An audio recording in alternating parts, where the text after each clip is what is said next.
So, do you own your own place, your own home in the city or suburbs? How'd you like to start adding value to your home without writing a check? How'd you like to start saving significant money on your electric bill right away? Switch to solar. Sopel Solar, Sopel, solar.com. Sopel is in Brent Sopel, who used to play for the Chicago Blackhawks, who helped us win the Stanley Cup. Brent Sopel is the guy who's going to help you switch to solar. And with the tax incentives that currently exist at the state and federal level, you could save up to 48%. And there's nothing out of pocket. That's the best part. That is the best part. Get a consultation at sopelsolar.com. Switch to solar, go green, add value to your house, and get a 25-year warranty in the process. So I'm James Van Osdol. This is Car Con Carne, and my guest on this episode is nothing less than an Eisner Award winner for his work on DC Comics The Sandman, Endless Nights. He's also a two-time Emmy nominee for his production and character design on the TV series Where in the World is Carmen San Diego? His works have been seen in places like the 2006 Winter Olympics, ad campaigns for Nike, MTV and Nissan, magazines like Entertainment Weekly, and galleries all over Europe. Now you can get up close to his work in a special museum exhibition. It's the BILL SIENKIEWICZ exhibition happening at the Dunn Museum of Lake County in Libertyville. That's happening through September 5th. I encourage you to go. I really encourage you to go on Saturday the 13th, this coming Saturday. If you're listening before then, this coming Saturday, 10 a.m., BILL SIENKIEWICZ will be there in person to sign and meet you. BILL SIENKIEWICZ, in fact, is here right now. Hello, Bill, in the lovely, under a lovely California sky. Great. Yes. It's sunny out. Well, who would have thought? Yeah, it's lovely to meet you. Thanks so much for having me. Let's start right with the museum exhibit. When I first heard that there was a BILL SIENKIEWICZ museum exhibit, I thought, oh, well, that makes sense. Your creations are the kind of things I kind of want to stand in front of and talk about with friends. Well, that's well, talk about is great. It's like it kind of beats arguing, and which I think has happened on occasion as well. Arguing about your stuff. Oh, yeah. I mean, I've heard plenty of stories, from a lot of art students as well. Mostly art students but also other professionals, when they talk about their first exposure to my work and, person X will like my work, person, Y will not. And then they get into, the list of litany of pros and cons or whatever. And to me, it's like, it's nice just to be invited to the party, so to speak. It's like, I'd rather like have an interesting conversation than be, right, than apathy. So yeah, you want people to be passionate about you, however that passion manifests itself. Yeah, that's pretty much. I think that's sort of the human condition. I think I mean, the Dunn Museum, I'm really looking forward to being there on Saturday and meeting, the folks coming out and actually seeing the exhibit. I haven't been out there yet. So I'm picking up my friend Dennis early. We're getting coffee. We're heading out to Libertyville. Oh, fantastic. We can't wait. I mean, we've been talking about this literally since it was announced. And, I was looking at your social media. You posted a pic, several pics at San Diego Comic-Con.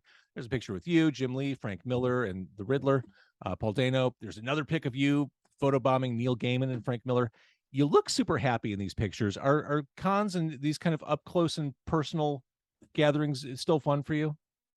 Yeah, they still are. I mean, well, there's also extenuating circumstances in this case because we've all been, locked down for however many years it has been. I mean, and the running joke is that it feels like it's been forever, and it feels like it's also been like just yesterday. Yeah. But yeah, I mean, I had not seen Neil in a number of years, so it was really lovely to see him.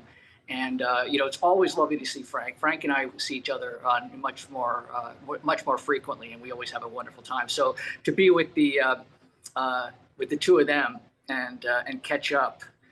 But yeah, that photo bomb, I think it was. I think that the photographer said, "Okay, we'll get one of Frank and Neil." And it's like, and I was standing off to the side and they said, "Unless Bill wants to photo bomb," and I was like, "Oh, I guess that's my cue," That's it. So it worked out. It worked out well. It's sort of the perfect sort of like, how did I get here photo bomb? But it was actually, it's one of those like photo bombs that's planned but unplanned, you Right. know. But it looked like we were all having fun. And Frank, of course, was, you know, he has that you know, the demeanor of sort of the grizzled, angry guy, you know, which secret it out is out. He's actually quite a charming, hilarious individual. So it See, was. I want to believe the image of Frank as grizzled and crabby and Well, he's all of those things, but he also laughs, you know, and he's got a wicked sense of humor. So, but yes, it was really lovely to see them, and the show in general. I mean, I'm working with Paul Dano on the Riddler cover, so and he's an absolute sweetheart, such a talent, and I love what he's writing, you know, and what he's going to be exploring with the Riddler series he's doing with Stevan, and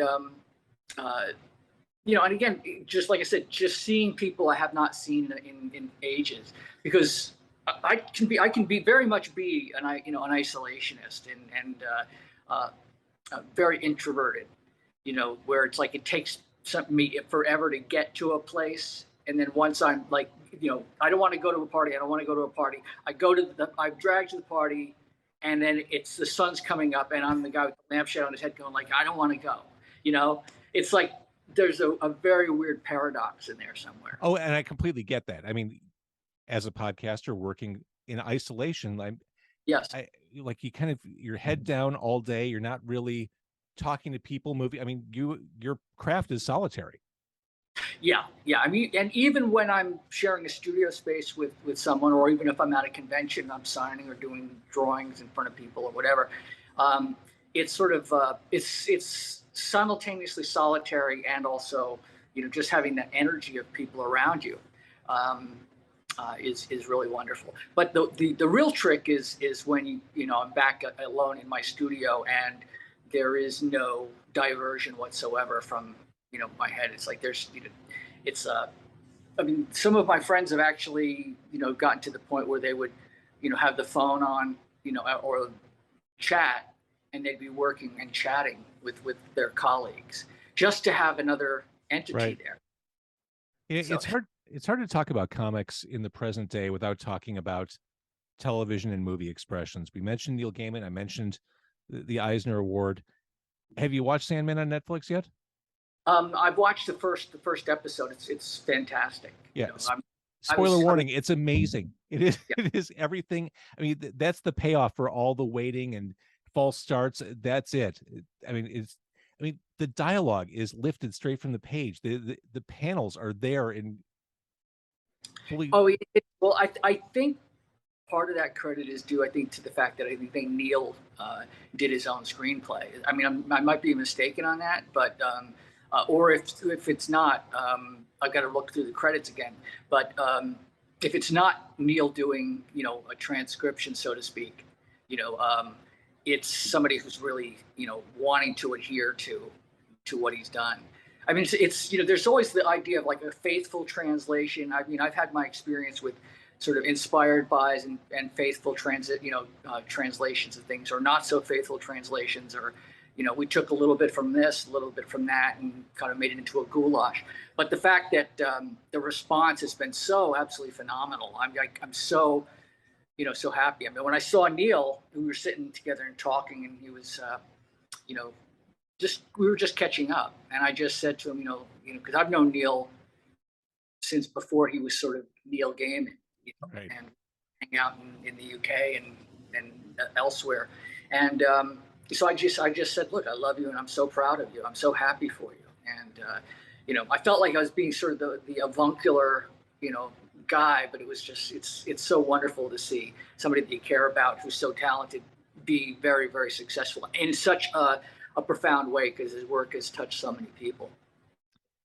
Going back to your work, we talked about how people may argue about your work. There may be people who are passionately for it, passionately not understanding it.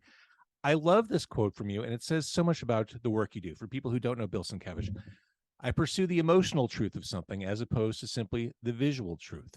I mean, for people like me, I mean, I grew up initially on artists like George Perez and John Byrne, very literal drawings of pictures. You were, when I first found you, whether it was Moon Knight or Electra Assassin, it was it was a sharp left turn in another direction, and it was really cool and exciting. There were distorted shapes. You're using watercolor and oil.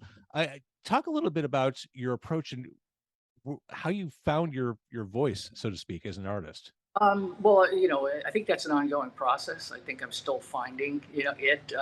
I mean, it's interesting. You spend, as a young artist, I think you spend a lot of energy and time trying to find a style, by trying on other hats and other styles. And then I think at a certain point, you do everything you can to sort of not have a style, to sort of become invisible.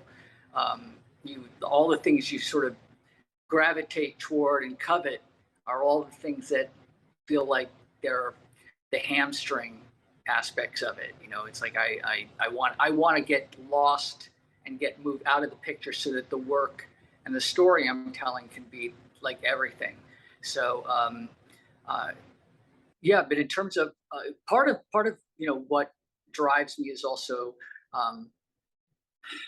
it's excitement. I get, not that I get bored very easily, because and whether or not there's any level of I mean, when I practice, and certainly when I was putting myself through kind of boot camp with anatomy and color, I mean, I would focus in on trying to get something exactly right, and study anatomy books, and I would study where the bones and muscles inserted, and then I'd close the book, and then I would draw it from memory, and then I would check. I was constantly checking. So, but there's that commitment, and then there's the jumping around. Like I want to be a master, or as much of a master of all media, because I sort of feel like it's like a linguistic thing, being able to communicate by knowing many languages, or certainly knowing in some respect how to put a sentence or a way to communicate together to be better understood.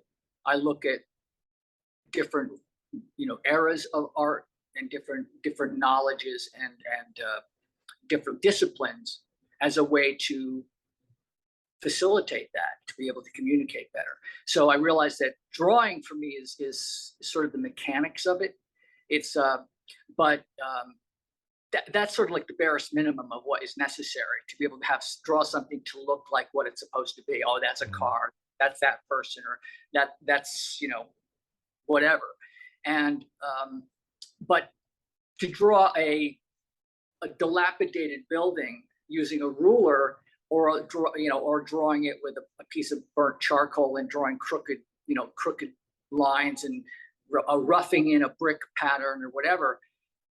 One is an illustration of, and the other one is sort of like trying to emotionally capture the feeling of what a dilapidated, rundown building might look like.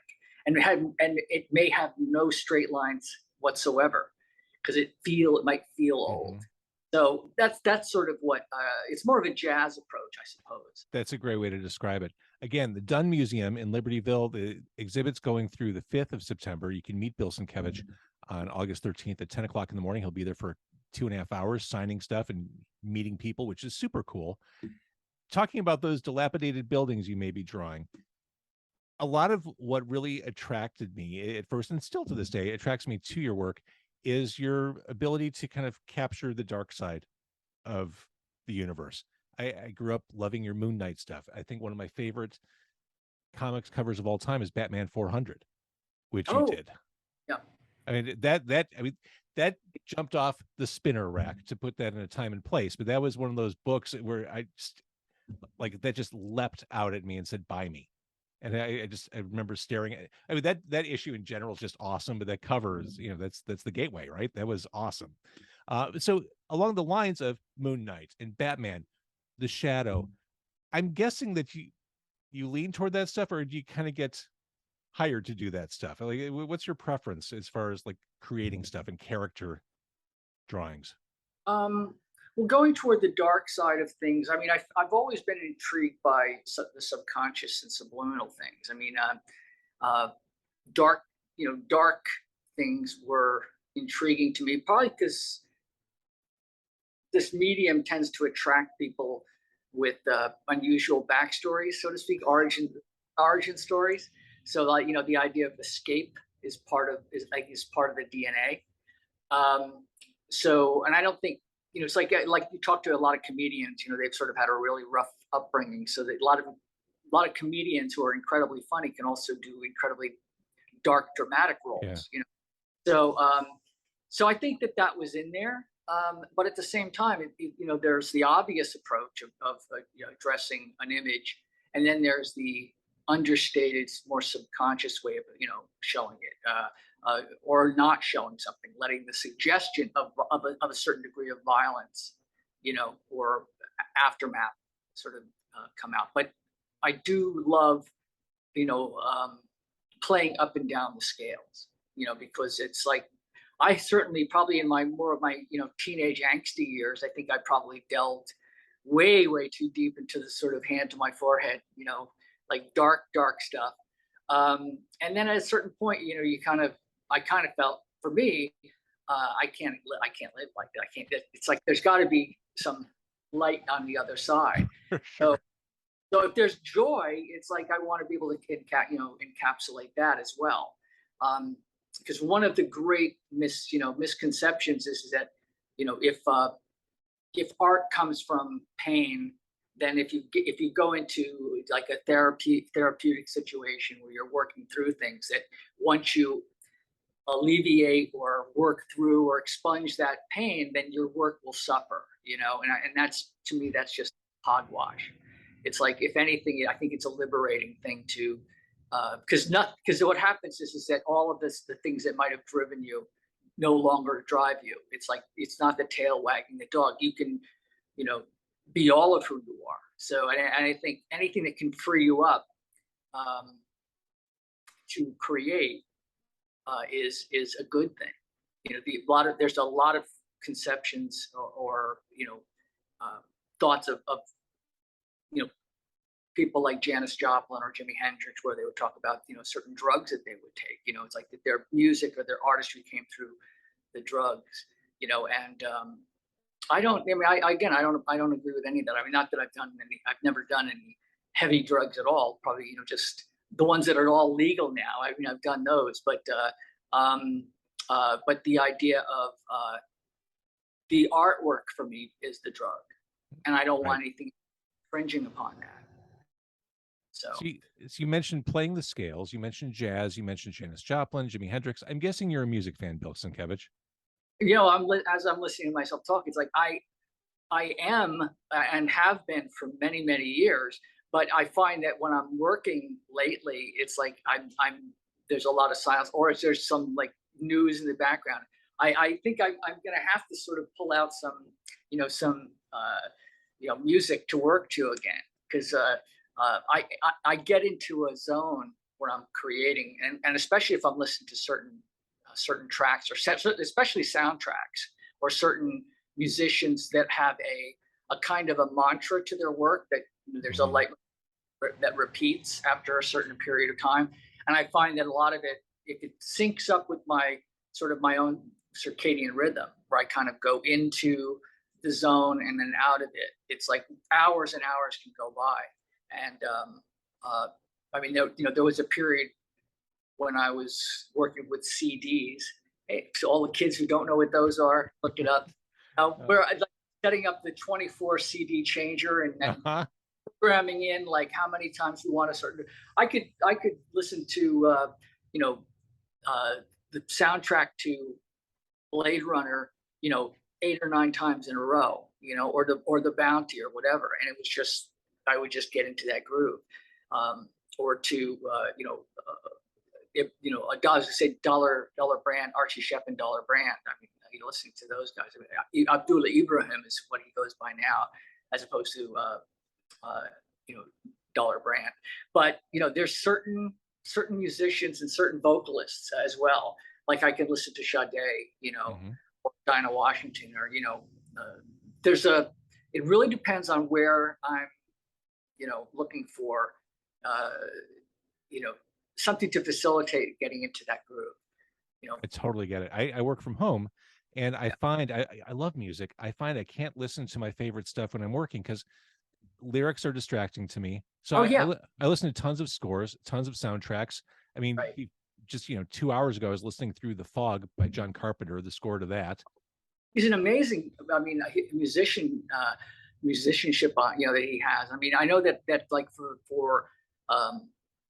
the Thing, I know that was Ennio Morricone, but like there's a certain passage that he did which was so iconic, and that I would just listen to it. Certain other weird soundtracks, like even there was a soundtrack by I forget which Miller brother it was, Rand, or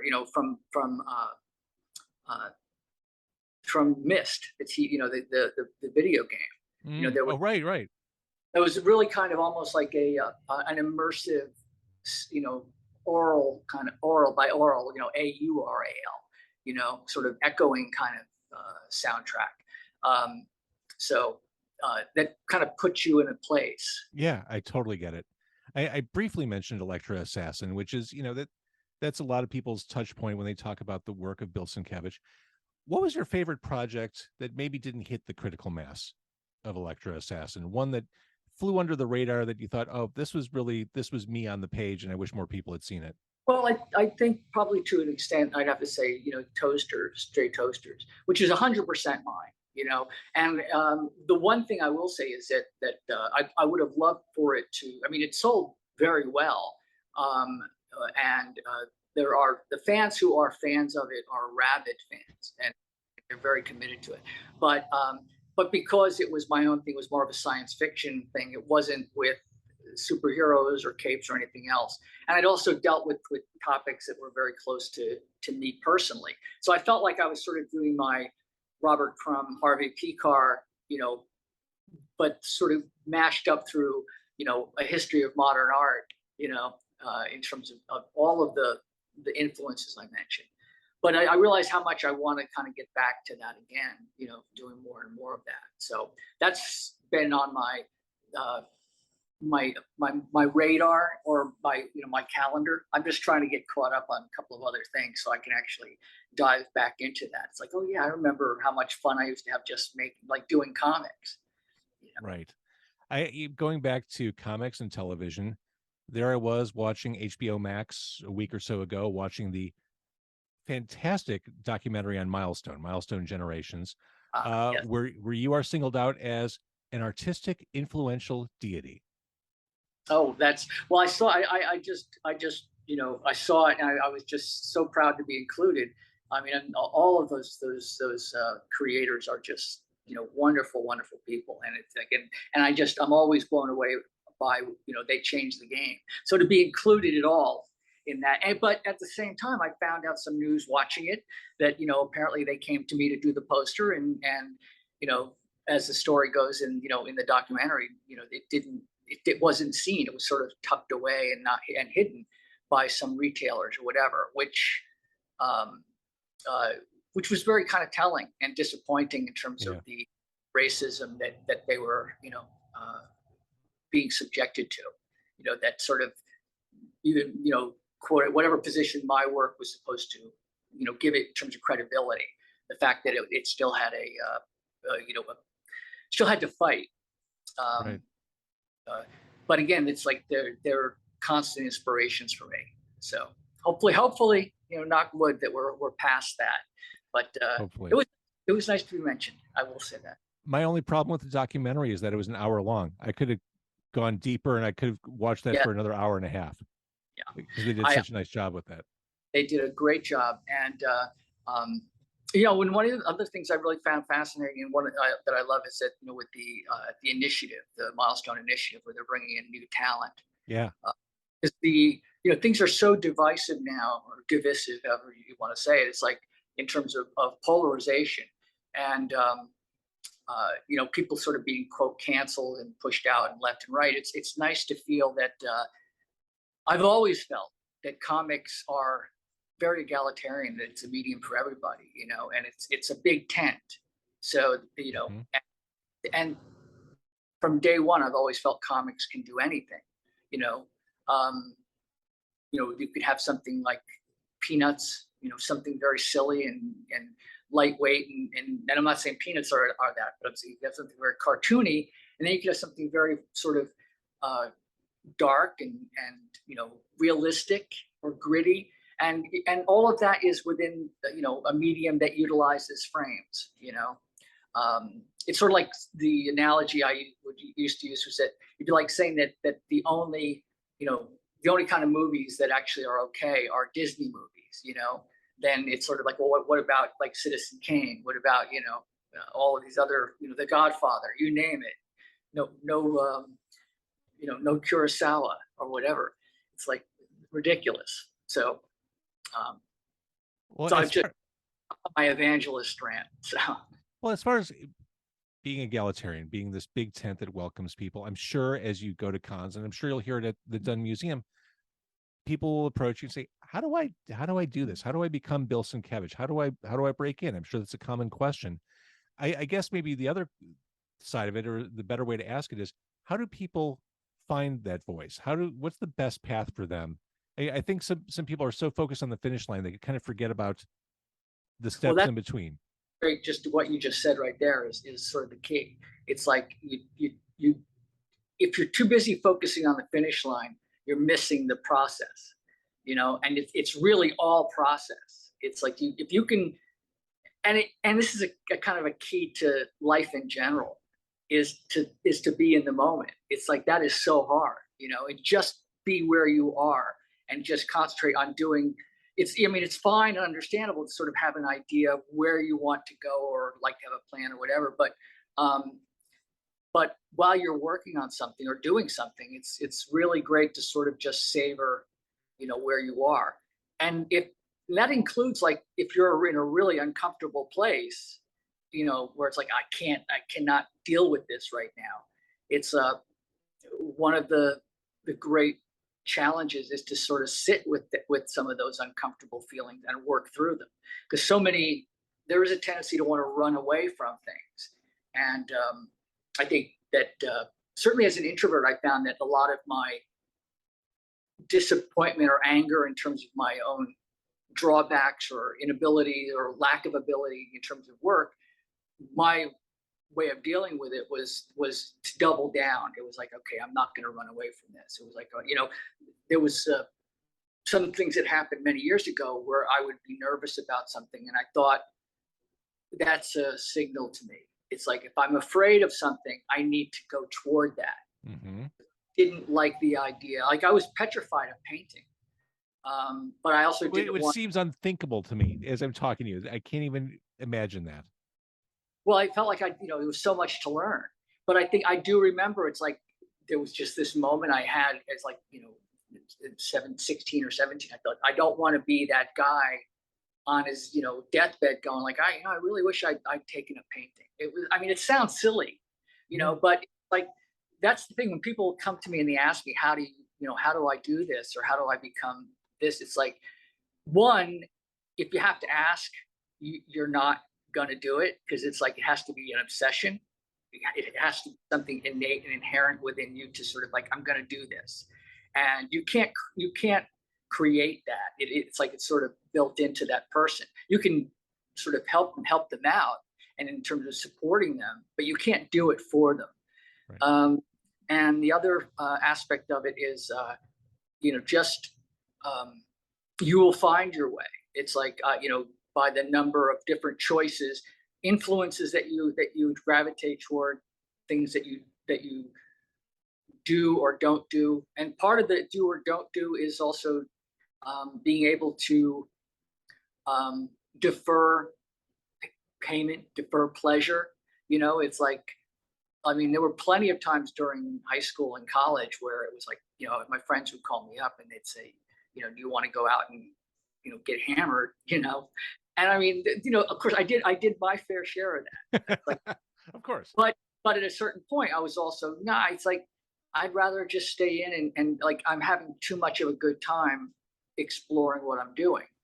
And so it's always sort of trying to keep the eye on the prize, and having an idea. I didn't know what I wanted my career to be.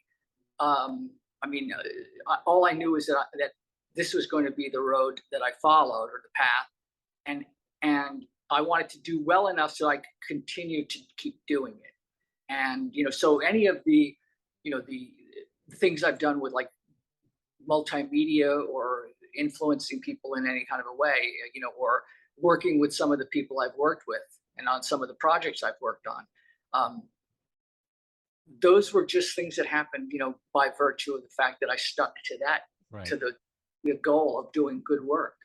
And because at the end of the day, I don't care about, like there's a lot of younger people who ask, well, it's like, how do I be a social influencer? How do I, like, do I come up with a fragrance line or whatever? It's like,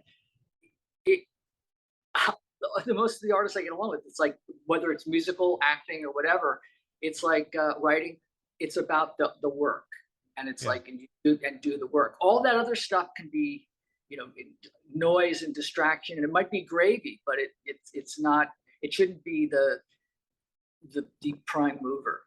And it sounds like I'm preaching, but no, I agree 100% with everything you're saying. I mean, my background is radio, and I'll have people ask me to this day, how do you get a job in radio? And I'll say, well, are you podcasting? Have you considered doing a DJ show on Twitch? Like, what are you doing to scratch that itch right now and kind of find your way? Right. We can't wait for them to come to you, Right. You have to, it's sort of like the old lottery thing. You got to be, buy a ticket to get it, right. You can't win if you don't play, Bill. Well, exactly. Yeah. I mean, it sounds very simplistic, but it's absolutely true. It's absolutely true. So, and the plus for me is that, as much as I've done, I still feel like it's all brand new to me. I have certain That's a good sign. Years under my belt, and I know certain things, but I'm always looking forward to seeing what the next piece is going to be. And,